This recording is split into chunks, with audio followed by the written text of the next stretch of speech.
we can assume that what he or she is looking for is really just open road, uninterrupted opportunity to continue moving. Right, and that's what we're going to see unless the driver is from Dallas and maybe trying to get back home. It is not uncommon in chases for people to try to get back to some familiar neighborhood. But in this case, you're right, this driver could be open road, I'm going for it.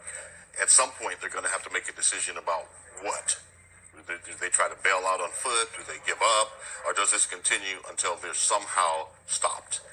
We do know at this point, and we had mentioned that Fort Worth, of course, taking the lead here because this originated in the city of Fort Worth, first coming into our newsroom as a stolen vehicle. Now, we know the Fort Worth police helicopter is up as well, so at some point, they may decide to call off the ground chase. We don't know that. I don't know if the Fort Worth theology, if you will, when it comes to pursuits. So we'll have to wait and see if they make that decision. In fact, there you see the police helicopter. And I just mentioned to you. That chopper seems to be flying pretty low, or is that just our vantage point? Is that pretty normal? I think it's always the case. The police want to let you. There you see a DSO right there. He switched lanes. Perhaps that Dallas Sheriff's deputy was trying to spike him. He jumped all the way to the right shoulder to avoid the spikes, probably from DSO, and now he's moving back. Your question to the police helicopter, they want him to know we got they're there. Yeah, so we're going to get low enough for you to see us and know that we are on you. Again, it's an effort for him to make a decision, or her make a decision to stop.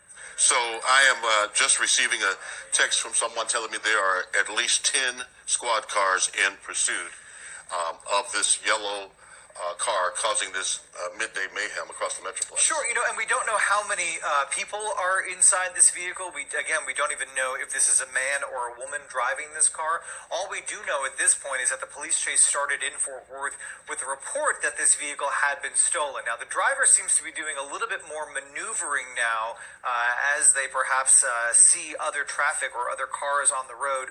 This driver had been staying really in the left-hand lanes, but you'll see on the screen that there now seems to be an increase in the number of cars that they are encountering, causing them to really start having to maneuver around a lot of these vehicles. Sheriff's Department now getting in front of this vehicle. Okay, so they just moved across Interstate 45. You just saw 2 Dallas Sheriff's deputies' vehicles. You may be wondering, why not just get up around this car? The idea here is that you were talking about an active highway, which now he is exiting the highway, happening on the right-hand side of your screen. This is going to get a little dicey now. Okay, let's see if we can determine where he's getting off of the interstate. We saw him pass Interstate 45, so this could be around maybe St. Augustine, Dowdy Ferry. And now we're understanding that DPS is also involved in this chase. So what you had mentioned earlier, Sean, this is really exactly as you predicted. Is that because now we are on the side and surface roads that DPS is part of this? No, it takes the Department of Public Safety a little bit longer to get up and be engaged. And sometimes they wait until they are requested, Steve. But understand, unlike a local municipality, you don't have as many troopers who are patrolling at any one time. If they're also deploying their helicopter, they have to get up.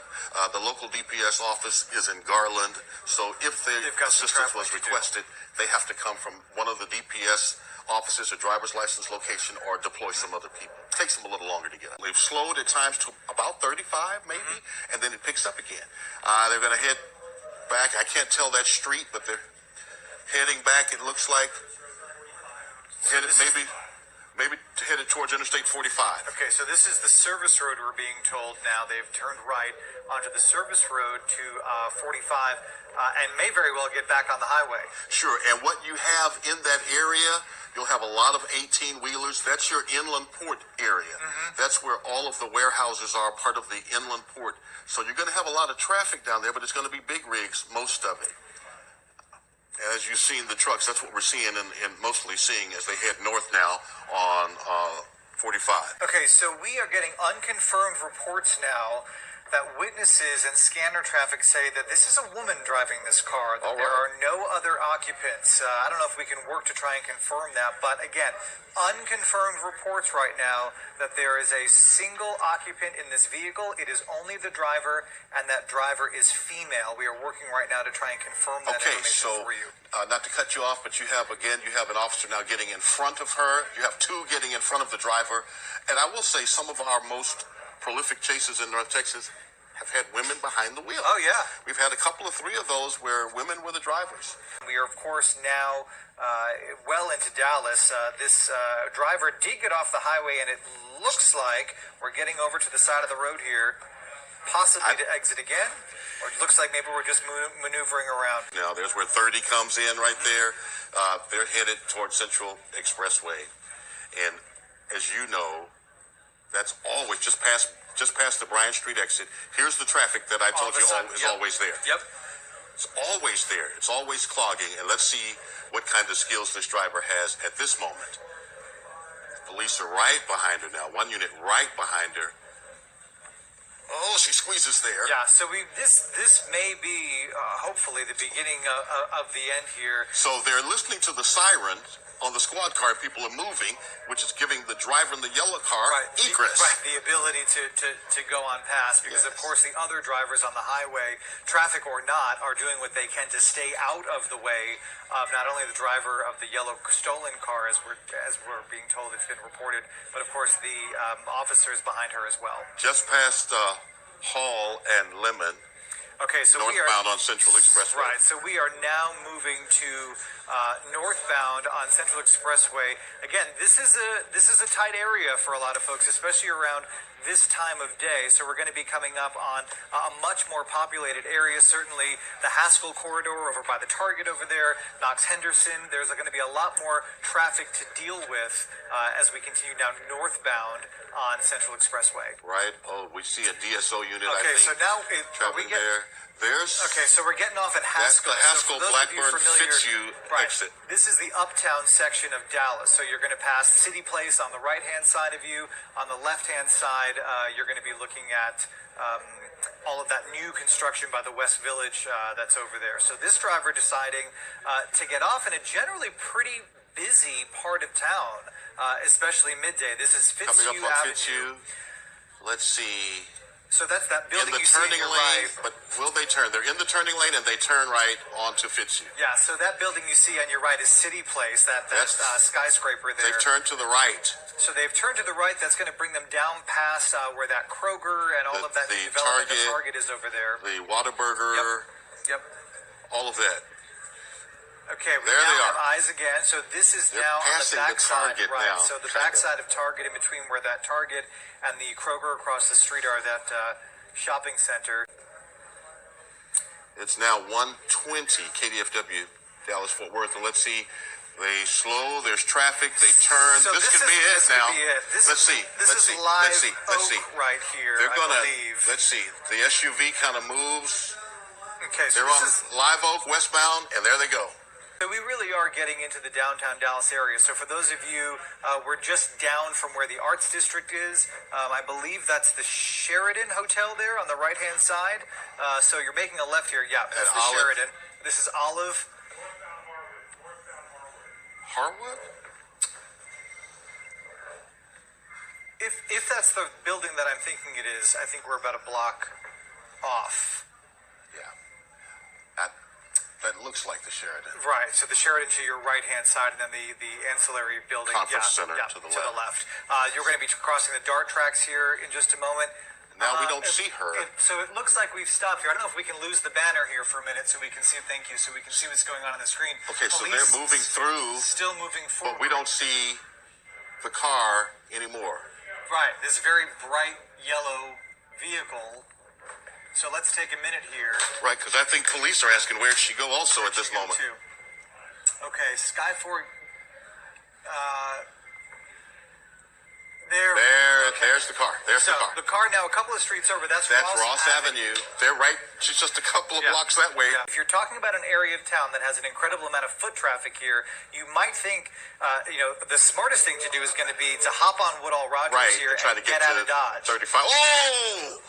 That was almost the accident of the day. So there's a few choices here. You can now take this toward the tollway. You can take it really toward downtown Dallas. So if you kept on going straight, you're talking about heading toward Victory Park at this point. Yes. And we've lost because of some of the high rises. Line of sight, that's the Ritz-Carlton residences that you're looking at for those of you trying to get your bearings in downtown Dallas. The vehicle you should see pop out on the left-hand side of your screen at any moment. The nice thing for us, this is a brightly yellow-colored car and pretty easy to follow. Okay, it looks like police continue to follow. Okay, so now we're heading toward the entrance to the tollway. Yes. Yeah, this is the entrance. You can see the lines. There you go. There's the North Dallas Tollway. So run into the toll road. As we pick up this, getting into the second hour here, this vehicle now headed northbound on the Dallas North Tollway. This first came in as a report of a stolen vehicle near downtown Fort Worth. Fort Worth police in pursuit for just over an hour now of this yellow vehicle. We have unconfirmed reports that there is a female driver in this car. Possibly a stolen car. Possibly a stolen car. We don't know about any other occupants. Okay, DSO getting in front of her. Or the driver, let's say. We believe it's a female. We've been told that according to scanner traffic, but not certain.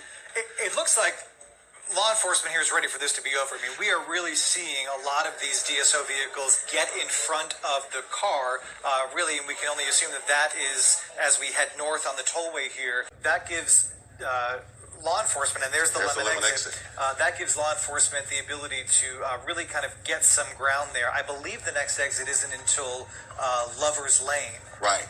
Okay, so here we go. We're going to get off at Lemon Avenue. Okay, for those of you, we are jumped off at Lemon Avenue. So we're now headed. There was another attempt at that spiking right there on the. So the driver jumped off. Can't tell if that left tire is indeed hit. If there were one that was going to be, that of course would be it. You saw just a few moments ago. We seem to be slowing down now. Right. I don't know if the driver is running out of options, maybe less familiar with the area, but you can see that not only the driver, but the police in pursuit slowing down quite significantly here. Steve, it is possible now that left tire was hit at Lemon. Mm-hmm. Okay, they're going to get in front of him here. This is going to be the end right here. It's coming to a stop right here. The vehicle stopped at this point. Steve, for officers. And here we go. The door's open. Door's open. Okay, hands are up. You see hands up. Okay, it does look like it's a female. Okay, so female driver confirmed. And now this is what you call a felony stop. Mm-hmm. They're having her back towards them. They're giving her verbal commands. Hands up, back up. Officer's going to take her down now at this moment. There we go. That's one arm. That's two. She's cuffed. Okay. And now they're going to make sure there's no one else in the vehicle. We should expect perhaps the trunk to open. They want to see who's in it, if there's anyone first in the passenger or back seats. She is taken into custody. Trunk is up.